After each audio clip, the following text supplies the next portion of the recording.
बच्चों, आज हम कक्षा छठी में पन्ना क्रमांक 51 पर जो पाठ है आवाज़ का जादू, इसके लेखक है अनिल विश्वास। अनिल विश्वास जी ने एक आत्मकथा के माध्यम से इस पाठ की जानकारी हमें दी है। इस पाठ के कुछ हिस्से का अध्ययन हमें पहले भी किया है, फिर भी सारांश रूपी पाठ का अध्ययन करेंगे और आगे बढ़ेंगे हम। मेरा जन्म बरिसाल में हुआ था। मैं 4 साल की उम्र से ही तबला बजाने लगा। माँ नियमित रूप से पूजा करती और भजन गाती थी, तो मैं मिट्टी से बना एक खास तरह का बाजा यानी खोल मैं ही बजाता था। देखो, बरिसाल में मेरा जन्म हुआ और मैं 4 साल की उम्र से ही तबला बजाने का सीख लिया। माँ नियमित रूप से पूजा करती थी, भजन गाती थी, तो मैं क्या करता था उस वक्त, मिट्टी से बना एक खास तरह का बाजा जिसे हम खोल कहते हैं, वो खोल मैं ही बजाता था। आगे, मेरी माँ की संगीत में बेहद रुचि थी। लाल मोहन गोस्वामी उन्हें संगीत सिखाने हमारे घर आया करते थे। उनके भजन सुनते सुनते ही मैंने संगीत सीख लिया। देखो, मेरी माँ जो संगीत में बेहद रुचि रखती थी, रुचि यानी आवड़, और उन्हें पढ़ाने के लिए लाल मोहन गोस्वामी आते थे।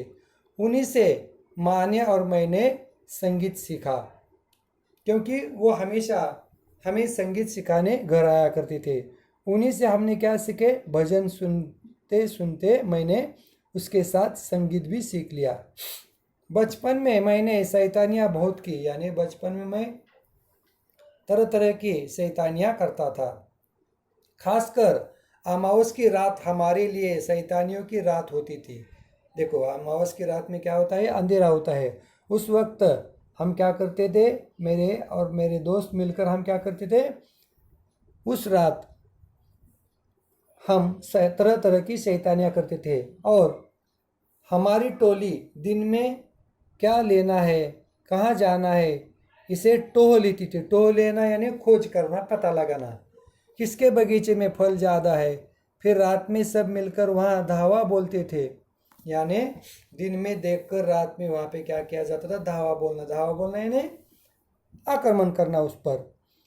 11 साल की उम्र में ही मैं क्रांतिकारियों के संपर्क में आ गया था। क्रांतिकारी यानी बदल करने वाले।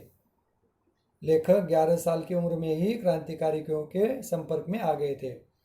क्रांतिकारी दल में सक्रिय रहने के साथ साथ पढ़ाई में भी अव्वल रहता था, और क्रांतिकारियों के साथ साथ सक्रिय रहने के पर भी मैंने पढ़ाई में भी अव्वल स्थान रखा था। क्रांतिकारियों का साथ देने के कारण जब पुलिस बहुत तंग करने लगी तो एक दिन मैं घर से भाग निकला। क्रांतिकारियों का साथ देने की वजह से पुलिस उन्हें क्या कर रही थी, अनिल विश्वास जी को तंग कर रही थी, तो वह घर से भाग निकले। पास में थोड़े से पैसे थे। भूख से लड़ना कठिन होने पर 1 पैसे के मुरमुरे लेकर पानी पी लेता। देखो, पास में जो थोड़े पैसे थे ना, उससे मैं क्या करता था, मेरी भूख मिटाता था। उस समय मैं 1 पैसे में मुरमुरे, मुरमुरे यानी चिरमुरे लेना, और उसके ऊपर पानी पीते थे। कई दिन इसी तरह गुजारे, गुजारे यानी बिताना। आखिर हालत यह हुई कि जेब एकदम खाली हो गई। ऐसा करते करते जेब एकदम खाली हो गई। एक दिन कोलकाता में भटकते हुए एक ढाबे के सामने जा खड़ा हुआ। एक दिन ऐसे ही कोलकाता शहर में भटकते हुए मैं क्या हुआ, एक ढाबे के सामने जाकर खड़ा हुआ। क्यों भाई, कुछ कामकाज है? पूछने पर ढाबे के मालिक ने मुझे सिर से पांव तक देखा। देखो, जैसे ही लेखक उस ढाबे के मालिक के सामने गए और कुछ काम है ऐसा पूछा, तो उन्होंने उनका निरीक्षण किया। सर से लेकर पांव तक उन्होंने उसे देखा और कुछ हैरान होकर बताया, यानी अचरज से देखकर, कामकाज तो है, तुम करोगे? यानी कामकाज तो है मेरे पास, लेकिन तुम करोगे? मैंने सिर हिलाया, यानी हाँ कर दिया। हाँ करूँगा। पन्ना पलटिए। मालिक तुरंत बोला, लेकिन 2 वक्त के खाने के अलावा कुछ नहीं मिलेगा, और हाँ, काम खत्म करके यही ढाबे के सामने सोना होगा। देखो, ढाबे के मालिक ने क्या की, शर्त रखी। उन्होंने काम तो दिया लेकिन 2 वक्त के खाने के अलावा कुछ नहीं मिलेगा ऐसा भी कहा। और रात जब होती है ना तो ढाबे के सामने उसे सोने के लिए कहा गया। ढाबे के सामने एक पोखर था, उसी के किनारे बैठकर मैं बर्तन मांजता था। पोखर यानी जैसे नदी नाले का गटर का पानी बहता हुआ एक जगह थी, उस जगह के पास में बैठकर किनारे बैठकर लेखक क्या करता, बर्तन मांजना यानी साफ करना। रात के वक्त बर्तन मांजते मांजते बरिसाल का नदी तट याद आ जाता था।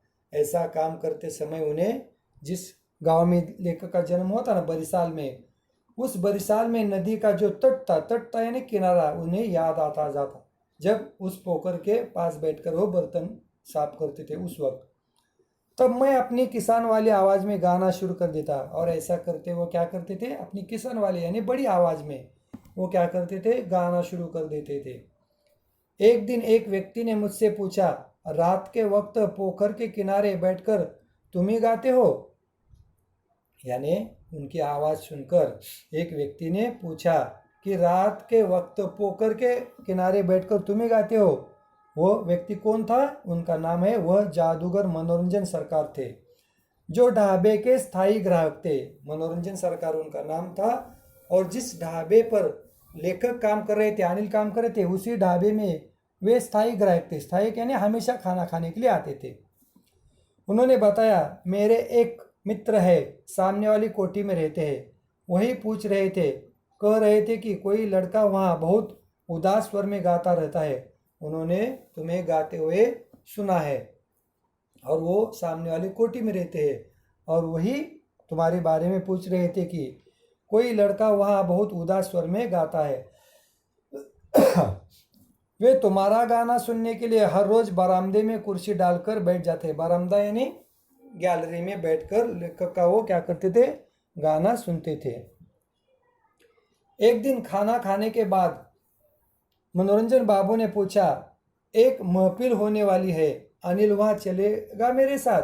देखो, मनोरंजन सरकार जो उस ढाबे के स्थायी ग्राहक थे, उन्होंने लेखक से पूछा कि एक महफिल होने वाली है, यानी गाने की महफिल होने वाली है।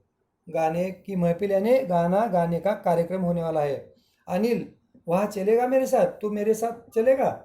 मैंने कहा, चलना तो चाहता हूँ, मगर मेरे पास धोती कुर्ता नहीं है। देखो, लेखक ने कहा कि भाई चलना तो चाहता हूँ लेकिन मेरे पास धोती यानी कुर्ता पहनने के लिए, धोती और कुर्ता यानी कमीज भी नहीं है, चप्पल भी नहीं है। आखिर मैंने अपनी बनियान को साबुन से रगड़ रगड़ कर धोया, और एक जो बनियान थी मेरे पास, उसे ही मैंने क्या किया, रगड़ रगड़ कर यानी उसका मैल निकालने के लिए उसे रगड़ रगड़ कर धोया यानी साफ किया। अपने मित्र पन्ना से धोती कुर्ता मांगा और नंगे पांव चल पड़ा मनोरंजन सरकार के साथ। उस दिन लेखक ने क्या किया, अपनी धोती को रगड़ रगड़ कर धोया, अपने बनियान को रगड़ रगड़ कर धोया, और अपना मित्र जो पन्ना था उससे धोती कुर्ता मांगा, और धोती कुर्ता मांग कर पहनकर नंगे पांव यानी पैरों में कुछ नहीं पहनना, नंगे पांव चल पड़ा मनोरंजन सरकार के साथ। महफिल थी राय बहादुर अघोरनाथ अधिकारी के घर। महफिल कहाँ थी? जिनका नाम है राय बहादुर अघोरनाथ, एक बड़े अधिकारी थे। वे उन दिनों बंगाल में स्कूलों के महानिरीक्षक थे। देव अधिकारी थे, कहाँ के? बंगाल के स्कूलों में महानिरीक्षक थे। वहाँ पहुँचते ही मेरे मुंह से निकला, बाप रे बाप, लगता है किसी राजा महाराजा का महल है। उस राय बहादुर अघोरनाथ अधिकारी की जो कोठी यानी बंगला था ना, बहुत ही बड़ा था, और वे स्कूलों के महानिरीक्षक का काम करते थे, अधिकारी थे वहाँ पे। और अंदर का दृश्य देखकर लेखक यानी अनिल की मुंह से निकला, बाप रे बाप, लगता है किसी राजा महाराजा का महल है। आगे, अंदर का दृश्य एकदम अद्भुत था। अद्भुत यानी आश्चर्यजनक। विमल चटर्जी नाम के एक सज्जन यानी अच्छे खासे भले व्यक्ति गाना गा रहे थे। उनका गाना समाप्त होते ही मनोरंजन सरकार ने अधिकारी जी को बताया, साहब, इस लड़के का नाम अनिल है, अनिल विश्वास है, यह लड़का बहुत अच्छा गाता है। देखो, जैसे ही मैंने अंदर प्रवेश किया तो अंदर का दृश्य बहुत ही अद्भुत था। एक विमल चटर्जी नाम के अच्छे खासे सज्जन व्यक्ति गाना गा रहे थे और उनका गाना समाप्त होते ही मैं जिनके साथ आया था, जिनका नाम था मनोरंजन सरकार ने अधिकारी जी को बताया, यानी अघोरनाथ जी को बताया, साहब इस लड़के का नाम अनिल विश्वास है, ये लड़का बहुत ही अच्छा गाता है। मुझे अपना आत्मविश्वास डगमगाता दिखाई दिया, मगर चारों तरफ से हो जाए की फरमाइश के बाद गाना गाने के सिवाय कोई और चारा नहीं बचा। देखो, जैसे ही मेरा परिचय मनोरंजन सरकार जी ने अधिकारी राय बहादुर अघोरनाथ जी से किया तो सभी ने कहा, चारों तरफ से आवाज़ आ गई, महफिल में जितने भी लोग थे उन्होंने कहा हो जाए फरमाइश, यानी उन्होंने गाने के लिए कहना, सिवाय कोई और चारा नहीं बचा। जितने देवी देवताओं का स्मरण कर सकता था उतना मैंने सब किया। मन ही मन मैंने सभी देव देवताओं का स्मरण किया, यानी उन्हें याद किया और मन ही मन प्रणाम भी किया। माँ काली का गुणगान करता मैंने एक भजन गाना शुरू कर दिया। आगे फिर एक और भजन गाया, इसका अनोखा असर हुआ। भजन पूरा होते ही जतीन्द्र मोहन महाशय ने मुझे गले लगा लिया। देखो, वहाँ महफिल में सुनने के लिए, गाने सुनने के लिए जो लोग आए थे ना, उसमें से एक जिनका नाम है जतीन्द्र मोहन महाशय ने मुझे गले लगा लिया। कुछ देर बाद खाना परोसा गया। बड़ी सी थाली में 36 प्रकार के व्यंजन, यानी तरह तरह के मिठाई वाले भोजन, अच्छे खासे भोजन रखे गए थे। कितने? 36 प्रकार के, 36 यानी 36। मेरी समझ में नहीं आ रहा था कि क्या खाऊं और क्या नहीं, यानी इतना बहुत सारा खाना, 36 प्रकार के व्यंजन यानी मिठाइयाँ उन्होंने पहले ही देखी थी। मैं चलने लगा तो आगोर बाबू ने अलग बुलाकर पूछा, कहाँ रहते हो? आगोर बाबू जिसकी कोठी जिस महफिल में वो शामिल हुए थे, वहाँ के अधिकारी आगोरनाथ बाबू ने पूछा। मैं चलने लगा तो आगोर बाबू ने अलग बुलाकर पूछा, कहाँ रहते हो? मैंने कहा, जिस ढाबे में काम करता हूँ वही उसके बाहर सो जाता हूँ। समझ लीजिए, फुटपाथ पर, न नीचे चादर न सिर पर छत। मैंने कहा, जिस ढाबे में काम करता हूँ वही उसी के ढाबे के सामने बाहर सो जाता हूँ। समझ लीजिए कि फुटपाथ पर ही मैं सोता हूँ, न नीचे चादर न सिर पर छत।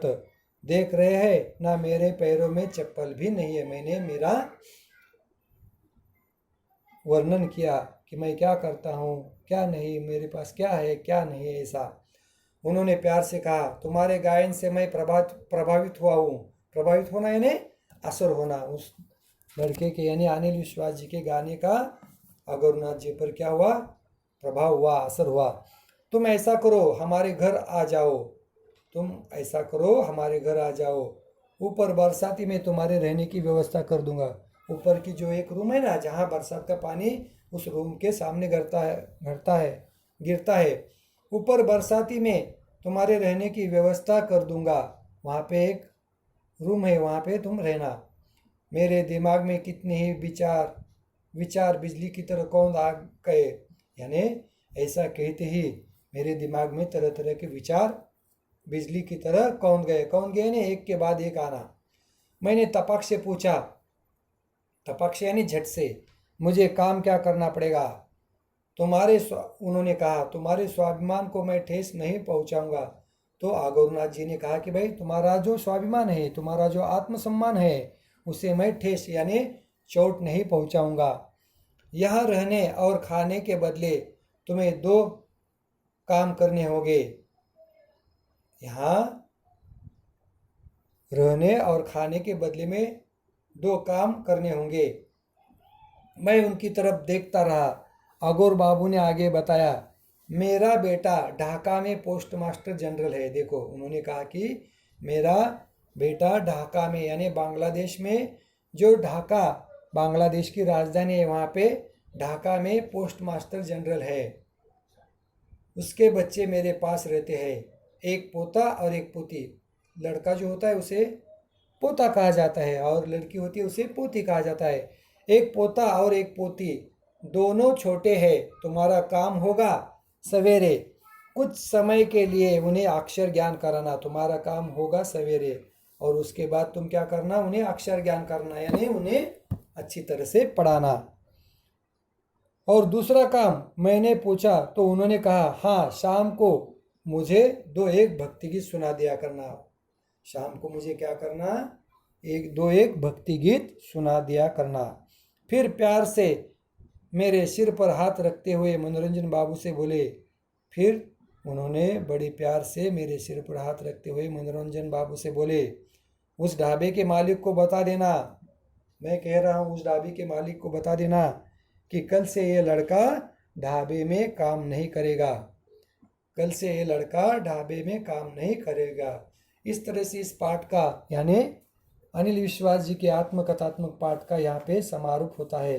देखो बच्चों, आवाज़ का जादू इस पाठ के माध्यम से लेखक कितनी मुसीबत में होता है, फिर भी इन मुसीबत का सामना करते करते एक दिन एक सुबह ऐसी भी होती है जहाँ उस बच्चे का उसके में जो गाना गाने की कला थी उस कला की कद्र होती है और मनोरंजन सरकार उसे आगोरनाथ बाबू के यहाँ लेके जाते हैं और फिर आगोरनाथ बाबू उस बच्चे को ढाबे पर काम को नहीं भेजते और अपने पोता पोती को पढ़ाने के लिए रखते हैं और उसका रात में गाना सुनते हैं और उसकी परवरिश करते हैं। इस तरह से आज हमने आवाज़ का जादू इस पाठ का अध्ययन किया है। अब इसके कुछ शब्दार्थ हैं, इन शब्दार्थों का हम क्या करेंगे, संक्षेप में विचार करेंगे, जानकारी लेंगे। टोह लेना यानी पता लगाना, खोज करना। क्रांतिकारी यानी बदलाव लाने वाला, आवाज़, आगाज। स्थायी यानी पक्का। महफिल यानी गोष्ठी यानी गाने की महफिल। स्मरण यानी याद। व्यंजन यानी स्वादिष्ट भोजन, भोज्य। प्रभावित यानी प्रभाव का असर होना। तपाक्ष यानी तुरंत, झट से। स्वाभिमान यानी आत्मसम्मान। ठेस यानी चोट। इस तरह से कठिन शब्दार्थ के छोटे छोटे अर्थ है, इसका भी अध्ययन हमने किया है। साथ में यहाँ पे दो मुहावरे दिए गए, इन मुहावरों का भी हम क्या करेंगे, अध्ययन करेंगे। जैसे कोई चारा न होना और कोई रास्ता न होना। देखो, जैसे ही अनिल विश्वास के बारे में मनोरंजन सरकार ने कहा तो सभी ने आवाज़ लगाई,